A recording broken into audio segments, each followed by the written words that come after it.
Welcome to another Soccer Down Here 1v1, and for this one we go inside the walls of the Children's Healthcare of Atlanta Training Center in suburban Atlanta, Georgia, and Jason catches up with Stewart Lathan, the Player Welfare and Education Officer for Atlanta United. And you wonder, what does a Player Welfare and Education Officer do? Has a lot to do with developing the young athletes that are there, their overall welfare, looking at their education, mental health, housing, medical, supporting their journeys on and off the field.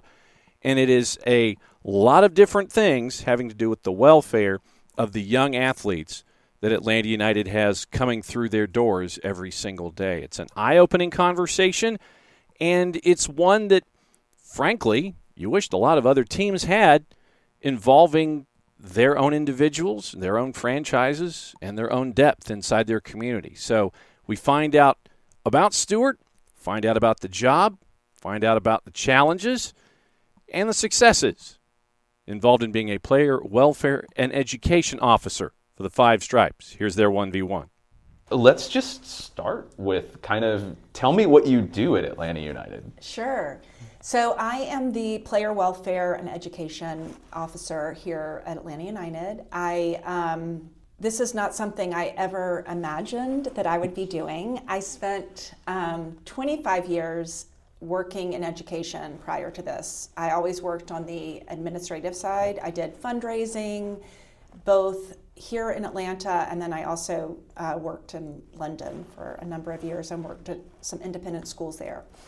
And so in 2020, I was the assistant head at the Lovett School, and it was COVID, and it was a lot, and I think I just got kind of burned out, and so I was going to take some time off and start a consultancy group, and I was kind of working on that, and my son actually was an academy player. He had been here since 2016 as a U12, and he played on Caleb Wiley's team. Yeah. So I had been a soccer mom, and Tony Annan, who was the director at the time, reached out and said, will you come and just help a little bit? The person who had been doing my role prior had left, and so he said, and the role itself was helping with homestays, helping with parent communication, that sort of thing. And I said sure, and I started working part-time, and it was during COVID, and they moved practice from the afternoon to the morning for our older age group players. Right, that's right at that time. Right at that time, and my son was actually impacted by that. And for my son, unlike Caleb, who had a trajectory to go play in the first team, my son, we were doing this to go to college. That was our goal. And so I thought, this is insane. Like, our goal is to go to college, and we are actually going to mess up their education by essentially making it impossible for them to do both high school and go to college. So I started thinking, and I reached out to Tony, and I said, why don't we start a school here at the training ground and that can accommodate both those things? So. Yeah. I started a school here, and for the first 2 years, we worked with YSC Academy. That is the school outside of Philadelphia. Right. And it was actually during COVID, so everyone was really used to pivoting to online platforms. Yeah. And so it seemed fine. And we had 2 years where we worked with YSC, and it was 100% remote. We were in the pavilion, and so the boys practiced in the morning, and then they took showers, they came up, and they got on their laptops and they did school. And it actually worked great, and we had a good partnership, and it was fun for us to see what Philadelphia was doing, and we used their resources. But it still wasn't perfect in my eyes. Sure. And so I had worked at Atlanta International School. In fact, my son had gone to international school as well. All three of my children went there. Yeah. And so I reached out to them and said, would y'all be willing to partner with us and send some teachers here to the training ground so that we had both a mix. It wasn't 100% online. Yeah, makes total sense. And so this is the 5th year that we've done it. And this year we have 40 boys in the school. Oh, wow. I didn't know it was that many. Yeah, 40. And since we started, we have graduated 25. Well, this year we will have 25 players who have graduated from the school. And, the majority of them are actually not signed professional players. Right. The majority of them have gone on to college and are playing in college. Mm-hmm. And so the fact that they have this option that allows them to play at such a high level and then also finish their education or go on to further their education has been amazing. Yeah, it's been cool talking to Javier about that best of both worlds kind of idea, because we've seen it with players who have gone to college and come back and played professionally. We've seen it with players who maybe weren't on that pro pathway at 16, but maybe by the time they got to 18, that had changed. Yep. And this gives players the opportunity, I think, to be, I don't want to say normal kids, but as much as possible to be able to chase their dreams, chase reaching the greatest of their potential, but be in as normal of an environment as possible. Right. So I always tell the parents, because I said, this, just so you know, this is not like High School USA, you know? This is not, we're not doing High School Musical where like you're going to see a normal thing. This is still an odd school. Yeah. But it is the best that we can get. We have 4 dedicated teachers who are here at the training ground every day. That's amazing. And they teach in person, which is the best type of teaching, even though online is an option. And, and then on Mondays, we drive them to the Buckhead Atlanta International School campus, and the boys get to have school there with normal, quote unquote, normal kids. Yeah. And especially, I should point out, girls. Yes. So they are, you should see the outfits that they and the amount of cologne they put on when they get out of taking their showers and they go to Buckhead.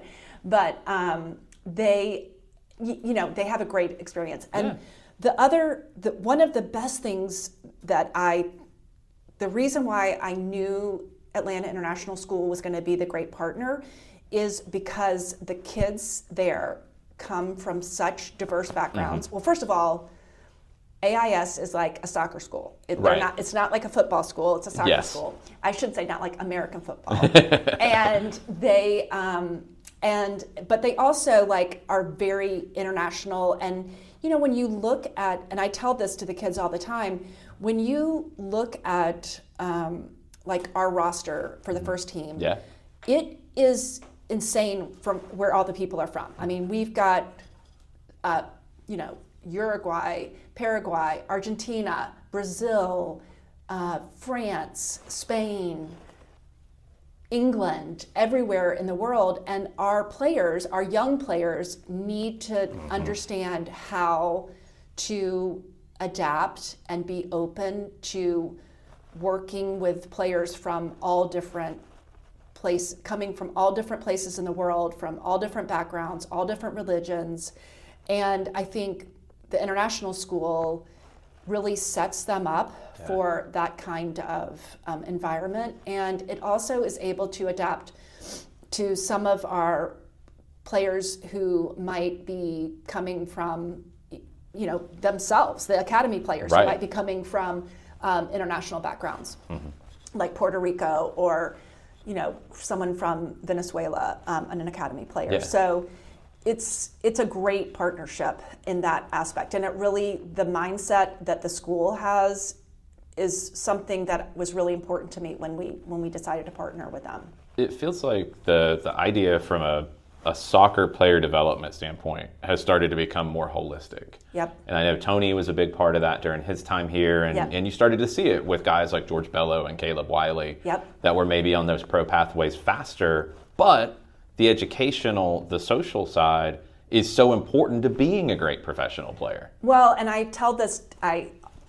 say this to the boys all the time, that learning the sort of skills and discipline of getting your homework in time and planning ahead and having a project that you might have to work on over a number of days is something that they need to learn how to do, because it's going to be really critical for them when they get into the professional environment.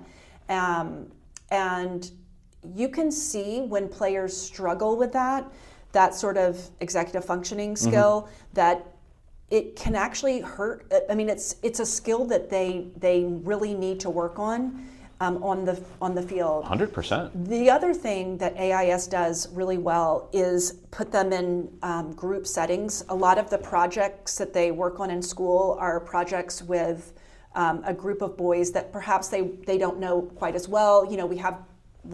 We have 9th through 12th graders, so there's a lot of crossover. So they might be from a different team or whatever, and learning how to work in a team or in a group setting is also really important.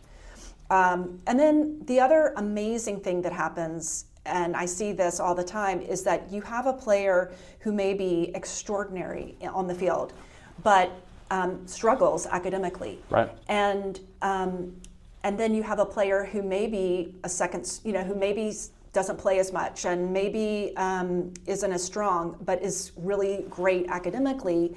And so it kind of evens the playing field a little bit to have them be in the same setting, and so that the kid who maybe doesn't play as often and sometimes is the third string gets to be the leader in this other setting, and that's like that sort of makes me feel like, oh, they're getting some whatever you call it, kudos in a different setting. So I love that. No, that stuff's important. I talked to Fafa Pico earlier this season, and one of the things that he really hit on that's so important for successful teams is the camaraderie. Right. And you have to be able to relate to players as other players, but also as people, and it makes the overall team stronger. Right. And I think, these guys spend so much time together. And they do, when they travel, they've got a room with some other players, and that creates a whole thing. So, there's a lot going on for these young boys to have to deal with. And then you add in the pressure that they feel to become professional, the sort of social media side of it. 100%. I'm sure you've seen this, but it's like a new phenomenon that I'm like very perplexed by. But these young photographers, that show up to every home match. Yep. And there's not just one; there's like 8 of them. Oh yeah. And they come and take photos, and then they send them to the players, and then the players put it on their social media. I don't know how I feel about that. Yeah, it can be a lot. And I think every kid that's on a different pathway, maybe it's different for them. Like if you're starting to get into the second team and maybe training with the first team some, okay, that's where life's going to take you. That's something you have to deal with. But then if you're going to go on and play in college, and even in college this happens. I see it at the college level too, actually. So I see it at the high school level. It's just maybe kind of where we are at this point. I guess. But I always... It can mess with your head if you let it. It can really, mess with your head. One other part of my role is I do help with their college recruiting. Yeah.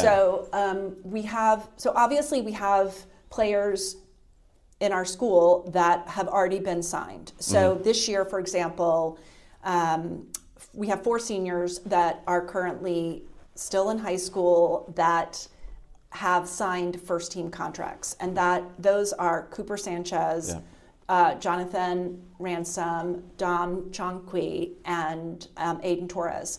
And so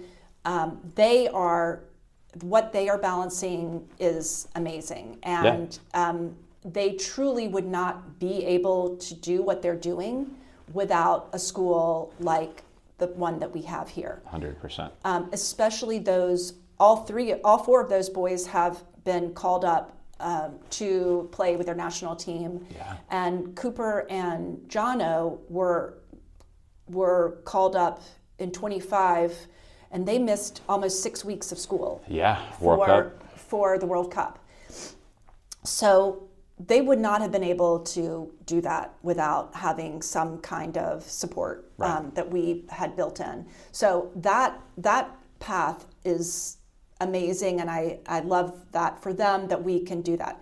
Now they've got 3 weeks left of school, and they have not finished all their work. So They got work to do. I am on top of them. Poor Cooper. I see him, playing. I mean, it's such an incredible story with Cooper, and the fact that he's gotten so much starting time. But I still, every time I see him, I'm like, don't forget about that English project. You've got to finish it. 3 weeks, 3 weeks. I'm sure they see me and they're like, oh my God. So, so those are sort of, that's like an amazing part of this. But the other part is we have, I'm trying to think of how many. We have 8 other, well, this year I think we have 6 other seniors that are not signed that are going to college. And so I help them with that path as well, and help them navigate this college recruiting world, which has gotten very, very crazy. Very complicated and very temporary, it feels like now, where guys constantly move school to school. I hope it is temporary. What we used to see is that we would see a lot of, for the boys at least, they would get recruited their junior year and into a little bit of their early senior year. They would still be recruiting. But now with the transfer portal, you really don't see the sort of fall recruiting season has totally changed. Because a college coach is going to not want necessarily a 18-year-old boy, a true freshman, to start over someone that he can get in the transfer portal, who's maybe a junior and is bigger and has more experience and all of that. So that has really changed just in the 6 years that I've been here at Atlanta United. It has dramatically shifted. And I hate it for our boys because in order for them to have a successful college career, they basically are going to have to, on a yearly basis, address if they are getting the minutes that they want, if they're getting the coaching that they want, and they're going to have, most likely, they're going to have to transfer. Yeah, it feels like every year it can change because coaches can go recruit somebody from the outside. Coaches have to recruit their own roster every year, basically. Yep. It's wild. It's complicated because I do a lot of college games as well, and it's complicated year to year to see how programs evolve. But it's funny how it can create some opportunities too. I think for maybe some D1s that might not have been looked at as much before, now that's a spot where a freshman can go in and start and play a lot. Or a D2 or a D3 and go, and you look at somebody like Patrick Ajiman, what he did, going D3 and lighten it up and then going D1. Well, exactly. I tell the boys all the time, we have a goalie, Miguel Pineda, who is going to go play for North Georgia. It's a great place to be. This is what I told him, and he really struggled. He really wanted to get a D1 offer, and he could have probably, but he could get a D1 offer for a goalkeeper who would probably be the number 3 on the team and not get a lot of minutes. Where if he goes to North Georgia, it's a D2 program. They just won It's a very good program. They just won the national championship. Yeah. And he can get minutes, and then he can transfer. And I think too, especially for some of these boys where, being kind of close to home is a benefit. Absolutely. And they're not like jumping right into a environment that is so competitive and so, at times just heartbreaking. If you're, the number 29 or number 28 on the roster and you never get called up. I mean, it's really tough out there. So this is the mean streets of soccer. How has maybe the thought process here changed with that? I know obviously you want guys to go through and become first-team professionals. That's the dream for everybody. That's what every player wants to be. I get that. But it feels like in talking to some of these guys over the years, I did an interview a couple years ago I had Ephraim, I had Luke, and I had Matt, all at different stages of their career at that point, and we talked about what they wanted to do when their time playing was done. And they had really clear answers and well thought out. Like Luke talked about being an agent, Ephraim talked about the finance side because he was at Tech at that point, Matt talked about wanting to be a coach. Like, I love that it feels so much more holistic than maybe anybody in U.S. soccer thought 10 years ago. Well, I tell, I tell these guys every time that the average retirement age for MLS is 31. Yeah. And the average playing time career at MLS is 2.5 years. Mm-hmm. So those statistics should scare them, even though they are 19 and they don't really understand that. Yeah. But I tell them this is going to end, and you should ask your parents if 31 is is that the end of your life? Because Yes. it is not the end of your life. No. And so one of my goals is to try to get these guys to think about what is going to happen after soccer, because soccer is 100% going to end for them. Yeah. And one of the other great things I should say about having the proximity of the school located at the training ground is the players get to see some of the behind the scenes things that happen here at the training ground and get to see some roles that they would never have even thought about. I have Arjun come talk sometimes and talk about the statistics that he uses to do scouting, and maybe some of our the math inclined student athletes can look and say, hey, I'm really into that. That might be a good role. Or they could think about, doing something with social media, since they're all into social media. 100%. I've been talking to Matt Moore and to Brad about maybe the boys could help work on the podcast, because I think there's a lot on that side as well. So just getting them to sort of imagine some other ideas other than just doing that kind of, all I want to do is play. The other thing that we really have seen, and this I think is much more nuanced, is this idea about the twos and whether or not you should take a twos contract or go to college. Right. And I think that for a lot of the players, I personally feel like college is the answer. Right. Don't tell Jose or Javier, but I am always on the college side, because I think that there is so much benefit to getting. You may not finish all 4 years like Matt Edwards, sure, but if you can finish 3 years or 2 years, that you're so much further ahead. And you can always, like Matt Edwards, come back, swing back around, 100%. or like Will Riley. I mean, of course, Right. Will Riley is like, a genius and went to Stanford and made a perfect SAT score and all that kind of stuff. But and he's like my, the poster child for going to college. But you can do both of these things, and Yes. and so I think having the twos option is very interesting.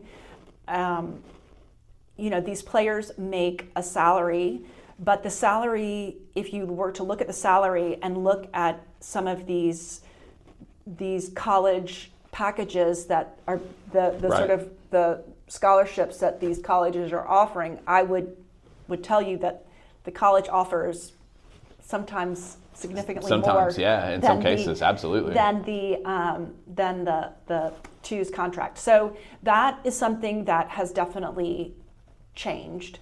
The other thing is there used to be this sort of myth that if a player sort of said, "Oh, I'm interested in college," there was a myth that the academy kind of pushed them to the side and didn't think about them. But I really want to say that is not the case since I've been here. Right.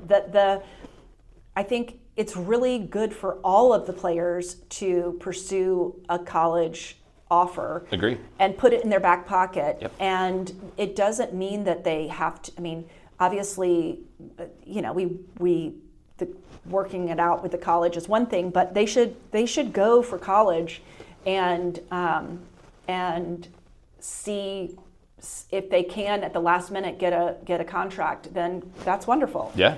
But I just heard, by the way, Rodrigo Neri, who was a twos player, right. He went back to Spain. I just talked to him yesterday, and he just signed with Maryland. So he's going to come back and go to play for University of Maryland. See, that's the other thing that's changed now, Yeah. is you can do that sort of thing, which didn't happen before. Well, I think the NCAA has said that if the salaries are not quite high Right. enough, that if if they get a twos contract, it doesn't necessarily mean that they can never play professionally. Yeah. I think there's a threshold that if they don't meet a certain I want to say NAIA used to do that, because I would know players would come in who had been in professional deals in like Central America or South America, and they'd play NAIA. I mean, it makes sense with NIL and where everything is going. Like, you're kind of sort of pro anyway, or you have the opportunity to be. So Right. we should stop ruling that out for players, depending on whatever rules you set up. Right. Interesting. I love, and that opens up more doors. And I think just more than anything, and I'm sure you see it, like, you want to have as many different pathways for these kids to be successful as possible. For some, it will be college and then pro. For some, it will be straight pro. For some, it'll be the academy, and that'll set them up to coach youth, run a youth club, do social media, do scouting, do these different things. I think the game can help all of these players come through and be successful adults, whatever that is for them. Well, and I think people who are looking to hire new graduates or people in general, they see that you have been on a team and that you played team sports, It's especially huge. at the college level. If you played 4 years at your college, that's like people love that when Yeah. they are looking for employees. Yeah. So so I think it's a huge benefit too, in beyond if you end up not playing professionally, you have set yourself up for something great. Yeah, it's so key. And I feel like maybe when we talk player development, we're always thinking about the technical skill and the tactical skill and the experience and just the on the field stuff. If you don't have what Atlanta United has in terms of the off field, the educational side of looking out for these guys and their futures, and it's going to be the same with NWSL when that comes into play. Right. You know, I think you limit their chances for success on the field if you don't think about the off the field. This is like a new world, because I do think that where Atlanta United was going, having these boys have to do 100% online school, was going to really actually hurt their ability for this pro pathway. Yeah. Because it has been proven that obviously it's an option, and you can do 100% online school, but and some do okay with it. Yeah, but it is not the best way. No. The best way is sitting in front of another human being and having that sort of teacher interaction and an interaction with other peers. That's huge. And I think that it's also, and this is something that's another kind of part of my job, is looking at the welfare of these boys, having some other adults who know these players is just another layer of security for what they're going through, because what they're going through is unusual and it is very intense and has a lot of pressure. And so anytime that you can have another set of adults that are seeing these players on a daily basis and watching them and interacting with them, the teachers often will reach out to me and say, "Hey, is something going on with John? You know, I I notice he's really down and I'm kind of worried about him, and I'll say, oh, well, he's got an injury, or he's really struggling. He was starting and now he's not starting. And that with the mental health issues that we're seeing all over the country, having this kind of additional level of support has been huge. And the international school provides not just the kind of teaching, but they also have a layer of learning support, and they also have a layer of mental health support. So that has been huge for us, and I'm grateful that it's another set of eyes that are looking at these guys.